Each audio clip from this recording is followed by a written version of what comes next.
Greetings all, Ferrari-Man 601 here. Welcome back to another 1/18th scale model car review of this, rendered in 1/18th scale by Mini Chaps, the McLaren MP4-18. It's hard to believe that we are 20 years on from the saga, story, disaster, whatever we want to call it, the experience that was the McLaren MP4-18. It's very unique among Formula One cars of the last 20 years in that it is probably the last one that, when testing, actually ran on track, was driven by all of the team's active drivers of the era, but never actually got a Grand Prix start under its belt. And the reasons behind all of that are multitudinous and very interesting.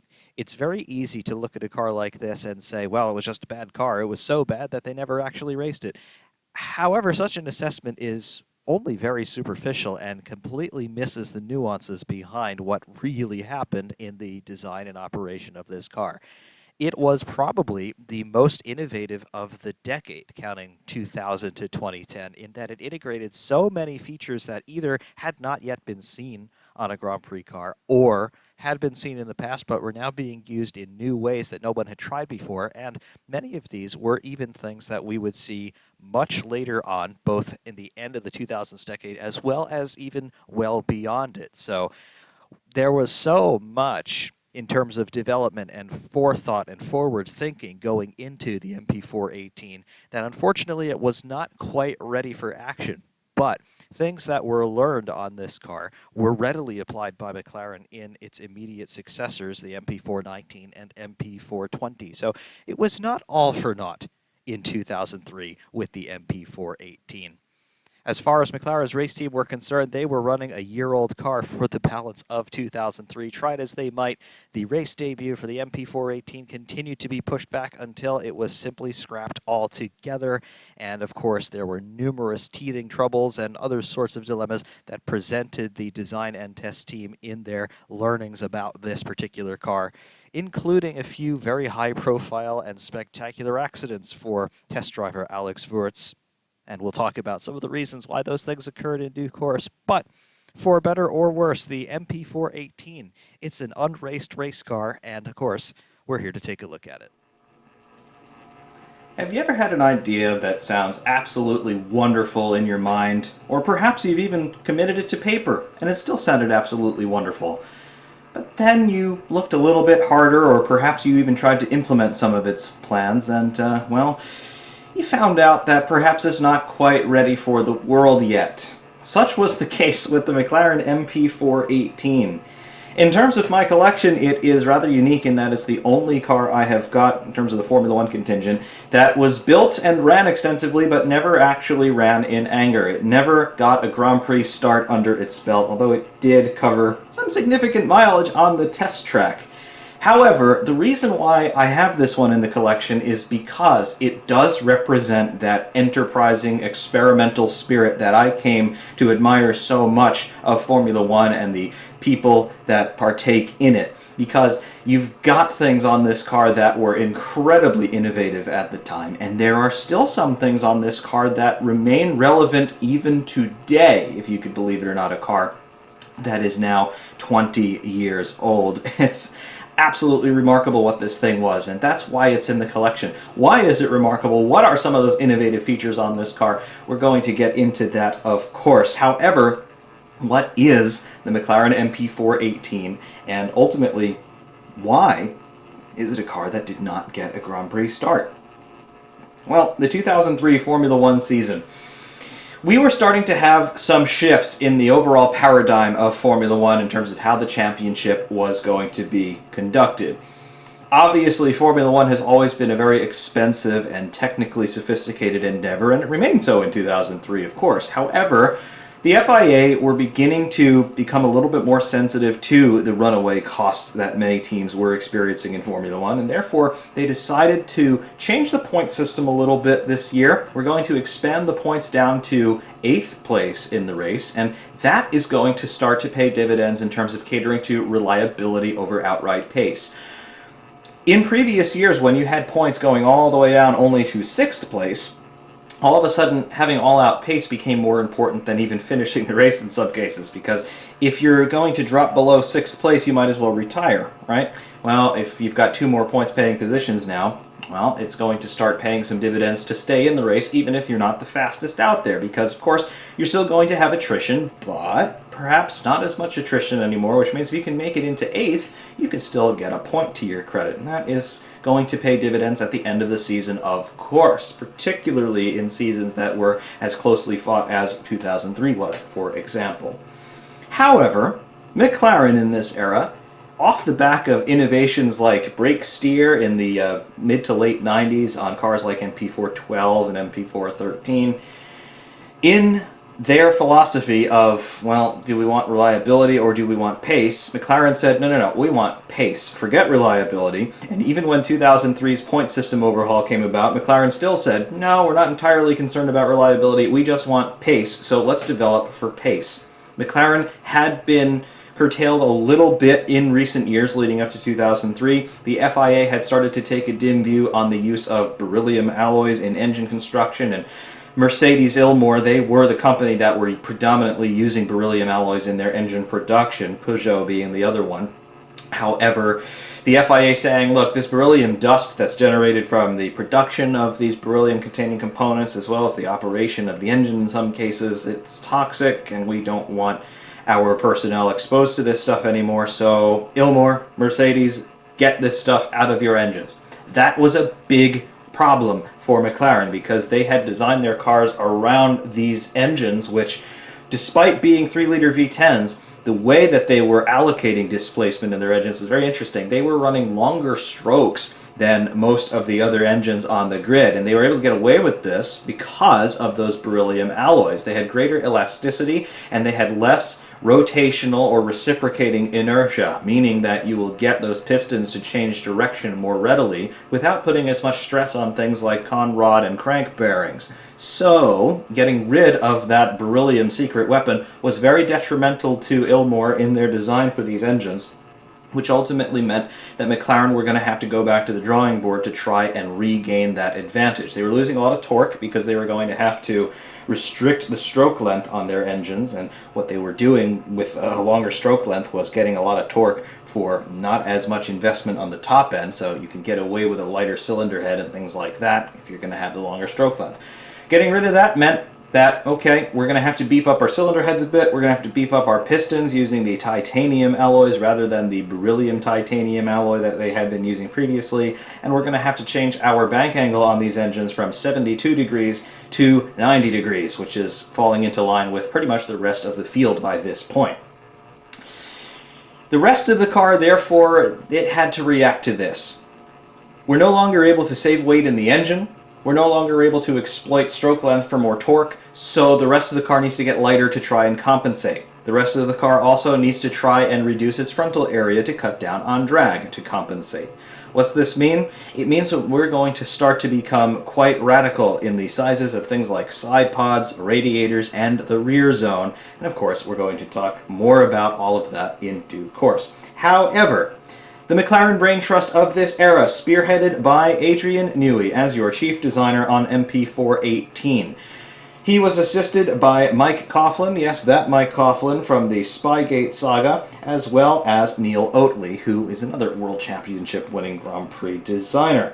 Mario Iliant was the representative and head brain trust over at Ilmor, who was building these engines under contract from Mercedes-Benz. They had built the Mercedes-Benz badge FO110P, a 3-liter V10 at a 90-degree bank angle for the MP4-18. Again, reacting to the FIA finally saying goodbye to beryllium. Construction-wise, what do we have on MP4-18? Utterly conventional in macrocosmic senses. It's a carbon fiber monocoque through and through, so again, 2003, we are well established in the carbon fiber world of Grand Prix racing, so carbon fiber monocoque, that integrates the cockpit, the fuel tank mounts at the back of the cockpit, as well as the nose cone and wing mounts at the front of the car. So that is your integral survival cell, with the driver nestled in the middle. Our suspension system on this car, we have got carbon composite struts on the suspension there for your wishbones and push rods, double wishbone push rod running through a bell crank and torsion beam arrangement front and rear. And you can see there on the front end of MP4-18 we've got ourselves those push rods going up into the chassis. The engine, as we mentioned, it is the Mercedes-badged, Ilmor-built FO110P specification. It is a 3-liter V10 at 90 degrees, mounted longitudinally, driving the rear wheels and the rear wheels only. It's doing that through a McLaren designed and built 7-speed semi-automatic sequential gearbox. Some sources, they credit that gearbox as being seamless shift, which in this era meant shift times under 15 to 10 milliseconds, which I remember. I remember in 2007 or so, most of the teens officially went to seamless shift, whatever that meant. Again, approximately 15 to 10 millisecond shift times, although the FIA regulations of the time, and still even today, stipulated that there must be a quantifiable, measurable break in power delivery, so you had that gap between gears. So it was effectively seamless, as in it's almost impossible for a human being to perceive a time duration of 10 milliseconds. So seamless for all intents and purposes. Of course, that was then going to send power into a McLaren designed and built differential as well, so a transaxle really on these Formula One cars as we have still to this day. Fuel and lubricants, as the sponsorship on that engine cover would belie, Mobil 1 providing those two very important fluids for the MP4-18 as they were for McLaren's race cars in this era. McLaren's race car in this era, by the way, was the McLaren MP4-17D specification. Yes, it was a car that McLaren debuted for 2002, and it remained in service all the way through the end of 2003, as it turned out, because this car was never quite ready for the world. Tires, they are Michelin's. Remember when we talked about the MP4-16? McLaren were running on Bridgestones in that era in 2001. Here, by 2003, McLaren running on Bridgestone tires. NK wheels, front and rear. They are the 13-inch diameter wheels, as a Formula One car ought to have, in my estimation.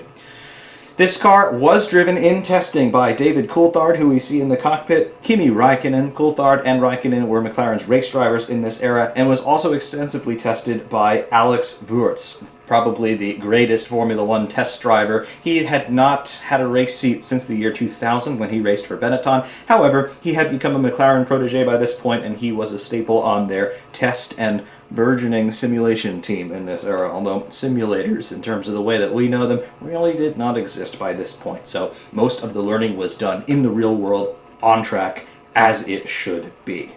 The car never entered a Grand Prix. It never even lodged an entry for a Grand Prix weekend, so we are all balls across its racing pedigree. No races, no wins, no fastest laps, no pole positions, no championships, no points scored. It, I believe, traveled to a Grand Prix weekend on a couple of occasions, but it was never lodged as an entrant. Therefore, the MP4-17D doing all of the racing in 2003 for McLaren. However, there's a lot going on with the design of this car, and there are some things on it that may well look more familiar than you might expect for a car that's 20 years old. What am I talking about? Well, we're just going to have to take a little bit of a closer look to see all of that. Stopping our rotation now, we'll take a general look overview here at MP4-18. What are we doing macrocosmically design-wise? Well, first of all, things look fairly conventional in terms of the locations and general proportions of the large components on the car. We have got a nose cone and front wing, we've got front suspension mounting points there in the front of the monocoque, and then as we head rearward we have got a cockpit, we've got an air intake snorkel for the engine, we've got side pods, we've got flick-ups ahead of the rear axle, and then we've got the rear axle and rear wing, as you would expect to see all of that. What we have in the middle, though, we have got some interesting proportions of things like side pods and radiator inlets and things of that nature, which we will definitely take a look at. However, going back to our front end, there is our front nose and wing assembly.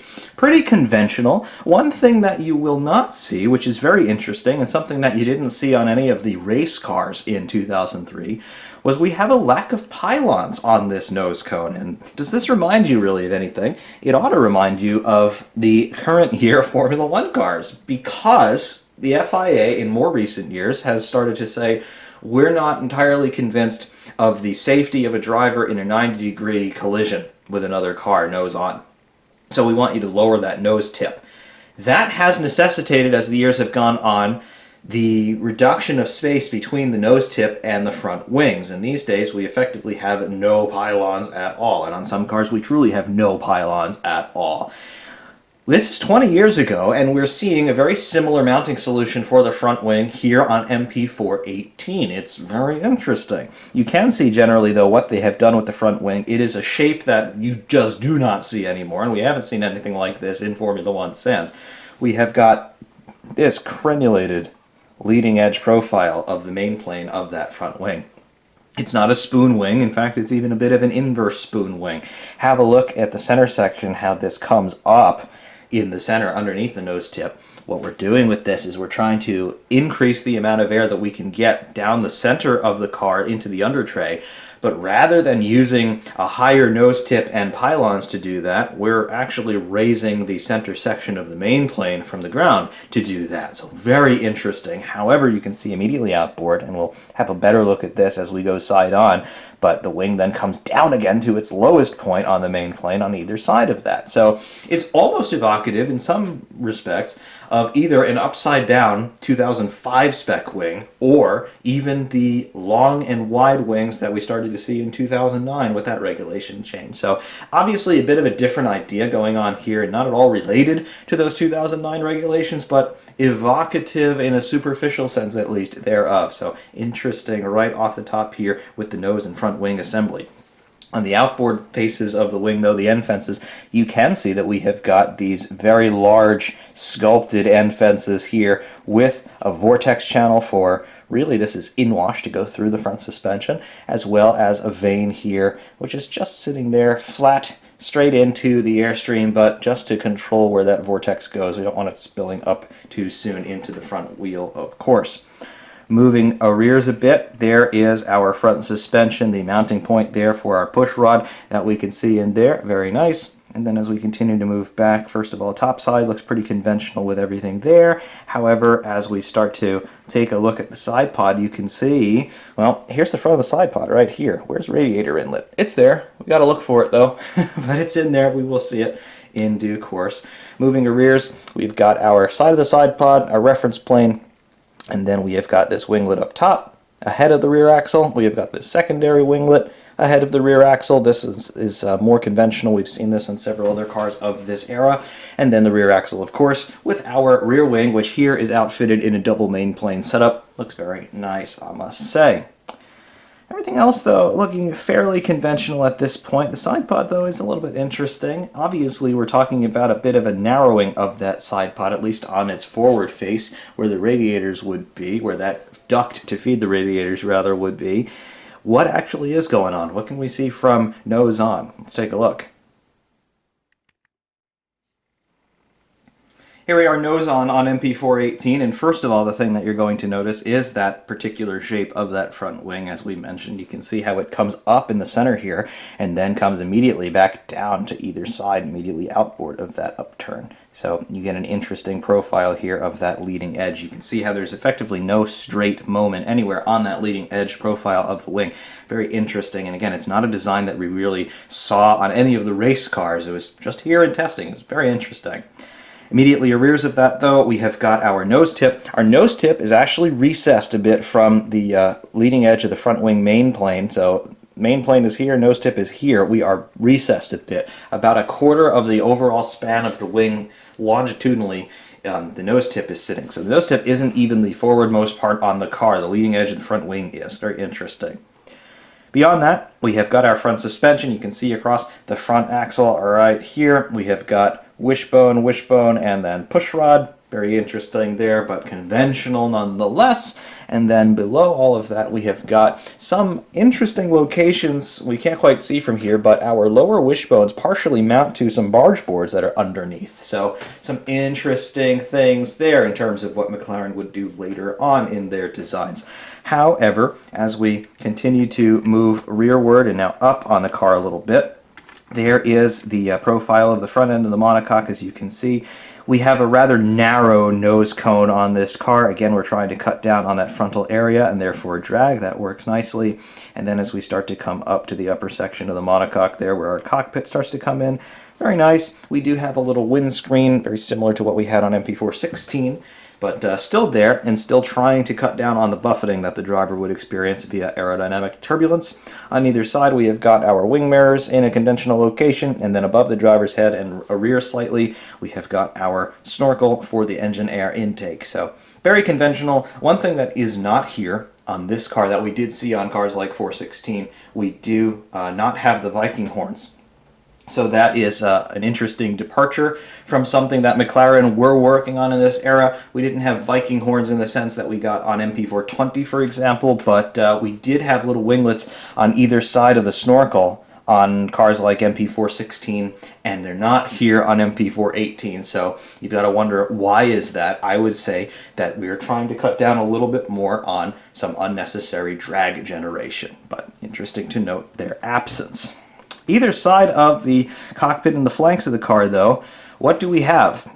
Well, we have got our side pod inlets, and what do we see here? We have got, right here, we have got an upper duct, which is feeding into our radiators, and then we have a lower duct, which is much smaller, really. It is taller in terms of its profile, but it's even smaller in terms of its width to some extent. So you've got yourself quite the dichotomy. We are splitting the radiator flow, the inflow into the radiators rather, into two halves. The upper flow is going to the radiator, and then there's a lower flow, which is going someplace else, which is going to be of some more interest to us. But already you can see that we have got some compromises on this car that are going to affect things like engine cooling, which, well, that goes a long way in terms of why this car was not successful in terms of being able to make it to a Grand Prix weekend. Absolutely atrocious reliability in testing. The car could barely do a race distance without suffering a terminal problem, but that's part of the reason why that was occurring for McLaren in this era with MP4-18. But we do have some radical side pod geometries going on, and it's starting right here at the presenting surface to the airstream with those very narrow and bifurcated internal ducts. So we got some stuff going on.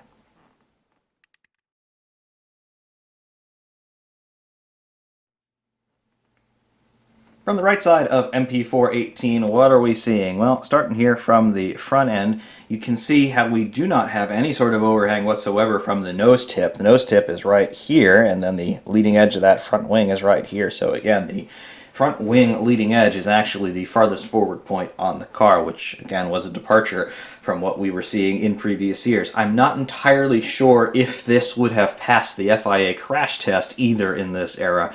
The nose structure obviously is an impact absorption structure, and with the nose tip being this low and this short, relatively speaking, especially when compared to active race cars of the era, not sure if this would have passed the crash test. However, test cars did not have to be crash tested, so any components that were not being raced, including whole cars, were not subject to the crash test regulations in this era. So that was how McLaren were able to run this car at all. Not the case today. Any car that's going to participate in any official, in air quotes, session, even a test, must be crash tested and thereby homologated and certified by the FIA. So we could never get another MP4-18 story these days, I am afraid. However, be that as it may, what do we see here on the end fence? Well, we have got that vortex channel underneath, as we mentioned, as well as this upper strake. We have also got a little NACA-type duct in this section, just immediately arrears of that strake, and the entire end fence is actually molded in 3 dimensions a bit, trying to create an inboard vortex through the front suspension, which of course is something that we will see later on subsequent McLarens. So again, 418 is doing its job as a test bed to some extent regardless. As we continue to move toward the middle part of the front end, now we get our first proper look at the barge boards on this car. Much smaller barge boards than we saw, for example, on MP4-16, where they were much longer. We had a much longer curved surface going up almost to the top of the monocoque itself. Here on MP4-18, they have been cut down quite a lot to a much more conventional size and shape. Very evocative of the design, say, on a car like the Ferrari F2001, F2002. So very similar in terms of what's going on with barge board design. these ideas are starting to become not homologated, but much more conventional. There were conventions that were starting to emerge up and down the grid in terms of how best to do this, and McLaren obviously are following suit with this.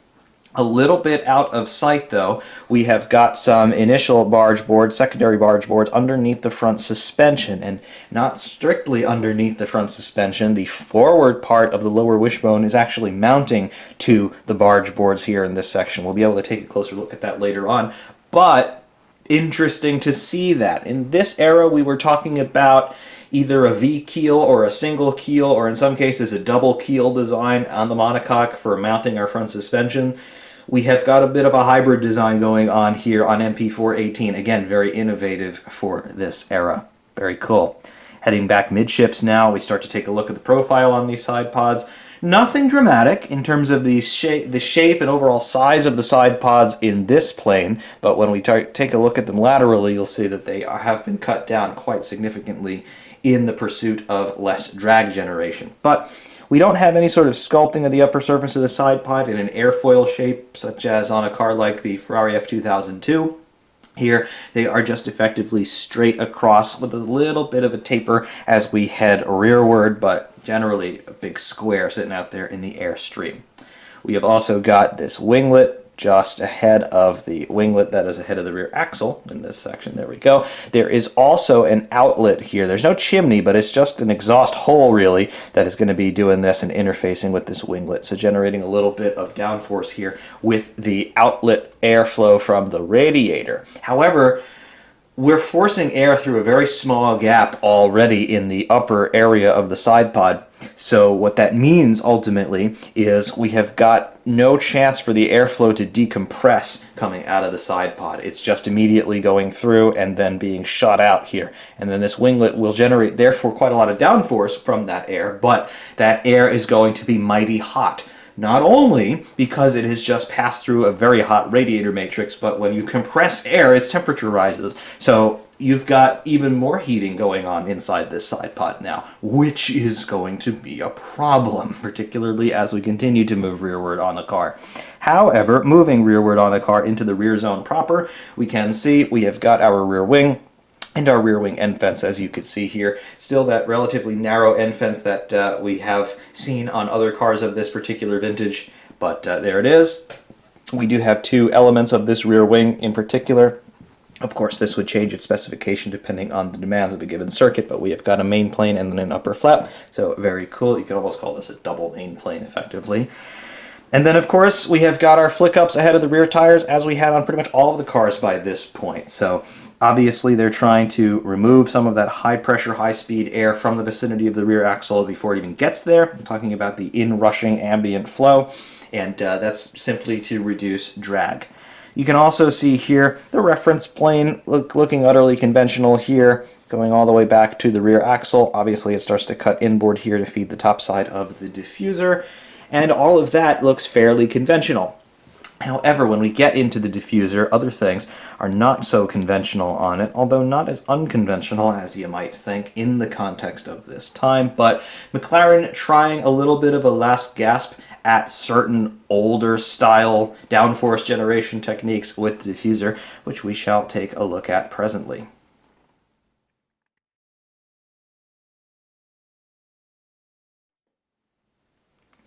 Looking to the rear zone on MP4-18, what do we have going on here? Well, first of all, you can see that we have got ourselves an absolutely enormous diffuser. If you remember taking a look at cars like MP4-16 or F2001, F2002, we did have pretty big diffusers on those cars, particularly on F2002, but this one is even bigger than that. We have got ourselves so much surface area in here in that expansion zone, particularly underneath in this section here. That's absolutely huge. Of course, we also have a rather large central tunnel, and we've got the sides of the reference plane as well for good measure. However, what is really going on here with this diffuser? Well, we've got a couple of things. Number one, you will see if we move up a little bit more, you will see that we have got pretty clean bodywork heading to the rear wing. We've got our wing mirrors here, and then that just comes and starts to force all of the air into this central area.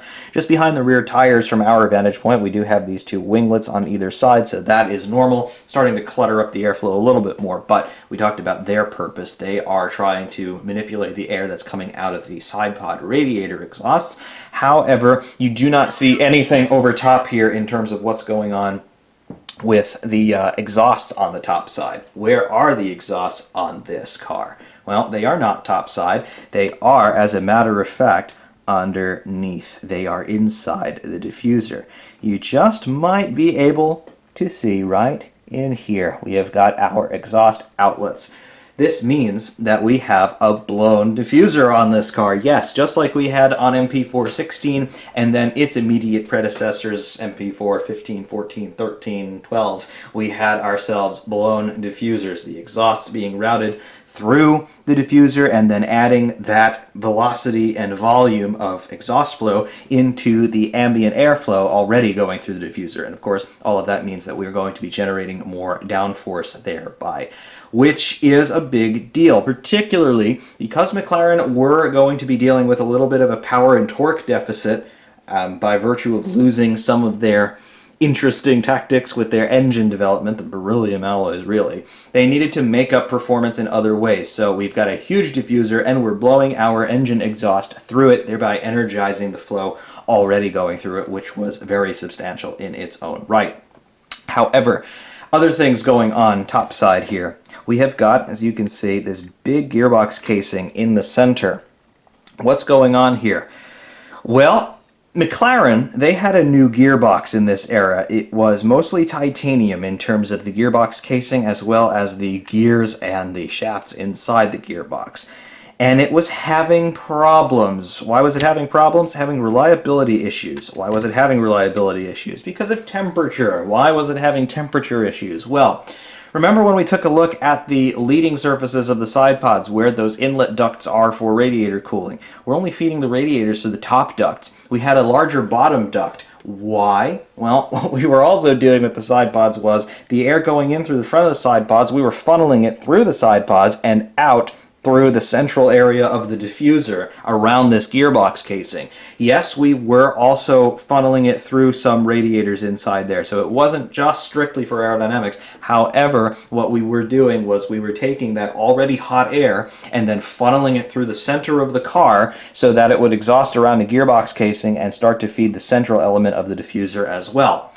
That wasn't good because we had very hot air that we are now putting under pressure and then funneling it past some very hot components without too much more capability to cool it, which meant that, well, we had lots of problems with the gearbox reliability as well on MP4-18. You can just see, and we'll see this better from a different vantage point later on, but you will see that we have got ourselves a duct here exiting around the rear crash structure. That is also being fed from that air through the side pods, that's sort of bypassing through the car. Incredibly innovative design, however, it doesn't work in terms of reliability, which was a great shame because we've got ourselves so much detail on this car aerodynamically. There is so much that has been done with it to try and gain those infinitesimal advantages at this point, very much into the laws of diminishing returns. But regardless, it doesn't work. And it's no use being innovative, it's no use being really cool as this car is if you're not going to be reliable. And unfortunately, that really is the legacy of MP4-18 right there. Very innovative, very quick. However, it's not going to do a race distance without blowing up. That is a big problem. Another big problem was because all of this packaging in the rear zone and all of this shunting of air through the car that's already gone through a very hot engine bay, it also caused big problems with the structural integrity of the rear end itself, particularly the rear suspension. There was a big accident that Alex Wurz had in this car at, I believe it was at Paul Ricard, and the rear suspension collapsed because it got too hot. Not because the exhausts are in this area, because the exhausts are venting down through here, remember. the rear suspension collapsed simply because of all this air that's being funneled through the car, through the radiators, and then it's exiting around the vicinities of the pickup points for the rear wishbones. They got too hot and they failed, and when you lose the rear end on a car like this, it's just instantly gone. There's no chance for the driver to react to try and correct it. It's just gone, and particularly when you're dealing with carbon suspension, it just shatters. So Alex Wirtz was a passenger. He had a colossal impact. He was okay. The car was entirely destroyed, but it did its job in protecting him. But again, these are things that just do not need to happen. And okay, it's better, I suppose, that it happens on a test track with no other cars around, but that's one of the symptoms that you have when you're just pushing too hard on your innovation here. It works in theory, but in practice, carbon is not good in high temperature, and that's what can happen.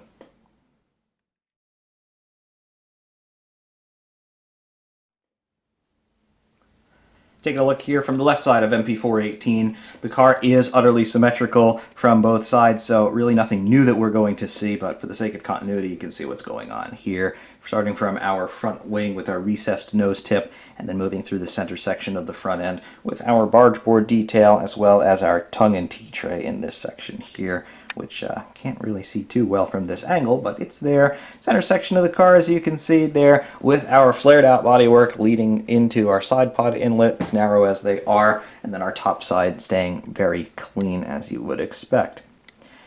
Snorkel and engine cover. I do like the overall shape of the engine cover here, very similar to what we saw on MP4-16, but just refined a little bit. You can see that we are shrink wrapping the bodywork around the internal snorkel that would be going down to the intake plenum on top of the engine. But also, take a look at what's going on here. They have not just cut the engine cover off in this section here where you see it flaring downward to enclose the snorkel in that shrink wrap. Rather, they have added this little tail, which is very thin. This, believe it or not, is a shark fin, a very primordial beginning stage of a shark fin. But remember how we started to see the car sprouting these shark fins on the engine covers in 2008? This is where it all started, right here on MP4-18. So again, another innovative feature on this otherwise unknown and unraced car. Continuing to move rearward, there's our rear axle again with our rear wing. Very nice. And our rear wheel and tire details. And of course, that's all very nicely done here, again, on the front axle as well. Very cool, liking all of that. Decent detail on the wheel hub there, the spacer that's holding the brake disc in to keep that from moving around too much. And of course, we see something similar on the rear axle, as you would expect, with the nice wheel nut for good measure. Down the center there, reference plane, diffuser. You can see some of the hardware in there for the exhausts. Cool. And then back there in the center for the cockpit. Reasonably high cockpit surrounds. We didn't have the rules yet for 2008 where they raised that significantly, but decent bolstering nonetheless for the driver, as you would expect. And Alex Wirtz in particular appreciated that for that day at Paul Ricard. But there it is from the left side of MP4-18. Going freehand now on MP4-18, taking a little bit of a closer look at some of the areas that perhaps we were a little bit too far out to see clearly earlier. Here is that front wing that we talked about, and you can see how unconventional this is, particularly for the era in which it was racing. Nowadays, particularly that nose cone geometry looks an awful lot more familiar to us, but in 2003 this was quite radical, and I have the suspicion that some aerodynamicists might even have looked at this as a step in the wrong direction, because the whole rationale of trying to raise the nose height and then mount the wing on pylons was to increase the airflow underneath the front end of the car, which this clearly is not doing. It is doing it by raising the center section of that nose and front wing assembly. You can see how it is radically turning up in this section here, which is very unique, not something I've seen on any other Formula One wing, but not doing it via pylons is interesting. And obviously something that we would see much later on in Formula One, going back really into 2014 and on. We started to see wings more or less like this in terms of their overall shape and height. So interesting to see that McLaren were doing that a good 10 years in the future. Beyond that, though, more conventional things in terms of our front suspension in its geometry and its mounting locations, with the exception of this. You can see we have got this little section of barge board, which is shooting out from the side of the monocoque, and it does actually appear to be a feature of the monocoque, to which we then have these ancillary barge boards mounted, as well as our lower wishbone, at least the forward section of the lower wishbone on each side, mounted to these flaring protrusions.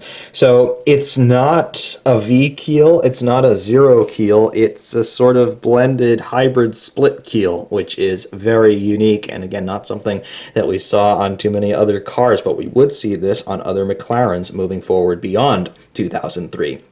So very interesting to note there.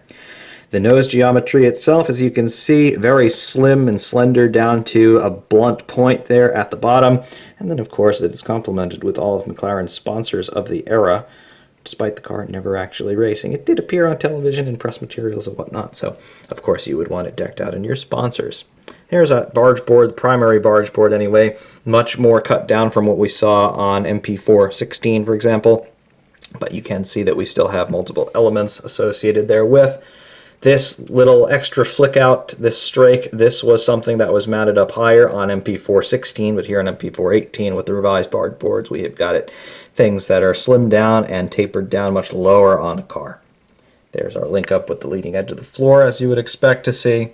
And then inboard, we have got a little strake that is part of the tongue T-tray area, which is right here, as you can see, and a little bit of a stay there on the front end of the T-tray, as you would expect to see in this era. Very nice. Coming back top side, there's our cockpit. First of all, antenna arrays, some hatches there to deal with the dampers and the pedal box. And then, of course, our cockpit. Very nice. Frontal roll structure, as you would expect right there. And then our David Coulthard. Pretty decent detailing on his helmet and his suit. Team and personal sponsors, they're visible. Very cool. And of course, that's the helmet that he ran in 2003, so you'd see that on race coverage from the era as well. Additionally, there is our steering wheel. No real paddle detail on the steering wheel in terms of gear shift or clutch, but you can see a steering column nicely done. And some button detail that we'll get a better look at in a few moments, but steering does work, as you can see. Binds a little bit, but it does work. Very cool. And then seatbelt detail there. It is raised. It's part of the injected molded driver, but nice. And of course, you've got your sponsorship details on the suit and the sleeves of the suit, so really cool. Cockpit surround looks nice as well. Details there for the strikes coming on either side of the cockpit surround there on both sides. And of course, your decals. We've got Coulthard, Hugo Boss, and then David as part of the livery on the car to cover up for the fact that we're not running the West Tobacco sponsorship on this particular version of the car. But coming across the top of the engine cover, here's the rear zone, and you can see what's going on here. There is just so much constriction here, and you can see now quite starkly how the side pods have been narrowed down. And obviously they're trying to cut down on drag, but you can see the implications that has for packaging. Everything is so compact, particularly back here. The widest part of this packaging is the gearbox casing, and then everything else around it. And remember, in this section right here, we have got the high temperature exhaust from the side pods. So your rear suspension mounting points for the upper wishbones are right there, and that's what failed on the car when Alex Wirtz had his big crash at Paul Ricard. So again, we're playing with fire here, literally. Coming back here, though, to our side pods. There we are. That's the inlet, and there is not a whole lot to see in there, unfortunately, but you can see how the flow is being bifurcated in two. And yes, very, very narrow stuff, all things considered in there, which obviously is going to then impact what's going on at the rear. We can get a lot of air through those side pods and then start to feed the center section of the diffuser, but at the same time, it's hot air and it's going to be hurting other components, as we unfortunately saw. Engine cover, fairly conventional here in terms of its upper profile. We do have a little bit of a shark fin both across this apex section of the engine cover as well as out the back. We have got this shark fin tailing off ahead of the rear crash structure, which is very interesting. And then additionally, we have got ourselves this duct, which is exiting out just to the rear of the rear crash structure. We are trying to vent some hot air from the gearbox casing as well as some of that air that's already gone through the entire length of the side pod out here so that we can blow partially the beam wing and the rear crash structure. So again, there's a lot of air management. We're shunting large volumes of high temperature air through the rear zone on this car, and of course we had some varied success therewith. But on the test track, it all worked, and unfortunately that didn't translate too well over into race conditions. But again, a whole bunch of really innovative stuff going on here with MP4-18. Looking toward the cockpit from the right rear and starting to take a look into here, there we go. And you can see again the very nice detailing on David Coulthard's helmet and the steering wheel as well. One of the nicer steering wheels on one of these McLarens, and again, this was the shape that we saw them eventually use through 2003 and through 2007, really. Even 2008 we saw this general shape. So this was something that they had gotten accustomed to, and the drivers liked it, so it worked. But I would say 2002 was the last time that we saw the true butterfly type steering wheels with the cutout profiles, particularly on Häkkönen's wheels. But by this point, we had ourselves these more standardized ones, a little bit chunkier, but still just as effective. I do like the detail on them in terms of obviously the steering working, but in addition, we've got these buttons on them, which look nice. The central area, which would have been Alcantara with the Mercedes-Benz logo, looks good. And pretty decent detail, all things considered, in the cockpit here. There is an attempt at the display unit behind the steering wheel. Obviously no decals there in terms of labeling anything in terms of what the screens would have been displaying, but the display unit itself is there, and it looks well enough. And then, again, decent driver detail going through here. Our wing mirrors with our reflective surface still in both of them, that's good. And then our cockpit surround and our engine cover. Very nice lines on it nonetheless, despite them being made of hot. That rear zone with that duct again around the rear crash structure. You can see how we have shaped everything to try and funnel air out of there as quickly as possible to blow the beam wing and the rear crash structure. You can see how we have sculpted that area to try and leave the air a little bit less inhibited through there. It's very interesting. Very interesting indeed, everything that was going on. And you can also see this, the proximity of those upper wishbone mounts to the hottest areas in the rear end. It's right there. All of your air coming through the side pods, the lower duct anyway, was coming right here, right around the gearbox casing and the mounting points for the rear suspension. That's not the best idea in the world, I suppose. But coming down through our diffuser, can't quite see them from this angle, but we've got ourselves our exhausts through there. You can just see the right bank exhaust. Innovative, certainly innovative. Successful, no, but innovative nonetheless. You can also see this is a great shot to be able to see the side pods in terms of just how much they have tried to slim them down. There's that just open hole, that exhaust over top interfacing with this winglet. Now you can see truly the functionality of that winglet. But you can see just how much narrower these side pods were in relation to other things. Again, think Ferrari F2001, F2002, even McLaren MP4-16, where they were already starting to experiment with slimming down the side pods, but this one really is, and you can see the implications thereof. Also, with this profile here, that general Coke bottle shape, think of cars like the Red Bull RB7. Yeah, another Adrian Newey design. Interesting. Very interesting. You can look at this car from all sorts of different angles and you can see hints of designs that came before and after, and in many cases well after. And it's just one of the things that the MP4-18 is really good at. It's good at showing you the state of the art when it was built, and it's also good at sort of predicting the future in terms of what we would see next. And unfortunately, it's not possible to get an MP4-18 story again, considering that all the Formula One cars now, whether they're going to race or not, must pass the crash tests, and this car was not going to pass the crash test in some regards. Therefore, well, we'll probably never see another car like the MP4-18, but what a great design study. Despite never being raced, it certainly has a lot to teach us about the good points and the bad points of Grand Prix car design. And here it is from 20 years ago. And now finally from the underside of MP4-18, there's your front wing. As you can see, very interesting trailing profile on that front wing as well, but that leading profile from here, it looks more or less straight, but we saw the curves on it from the leading edge. Additionally, there is our front suspension. You can see it is zero keel as far as the monocoque itself is concerned, but we have these little bridges coming off of the sides there, and that is where our front suspension is mounted to. So not quite a zero keel design, but you can see why they've done it this way. They're trying to free up that space so the air can flow into the center section of the car. Very interesting. Obviously, we've got our initial barge boards and then primary barge boards to either side of this. You can see the little strakes on either side in carbon part of the floor. Very cool. There's our stay associated with the T-tray. And then we get to our center plank and the reference plane with our step plane in between. Very cool. In terms of detailing that we have on the car itself, we have got here 118 made in China, Paul's Model Art Mini Champs. And then here McLaren Mercedes MP4-18 2003. Very, very cool. There are traces of other bits of writing here, but they are illegible. Not entirely sure if that's correct or incorrect or whatever, but clearly you can see what was meant to be printed here, so interesting. And then, of course, our expansion zone of the diffuser with our exhaust outlets here. This was the last McLaren to feature a blown diffuser up until the MP4-26 of 2011. So very interesting there.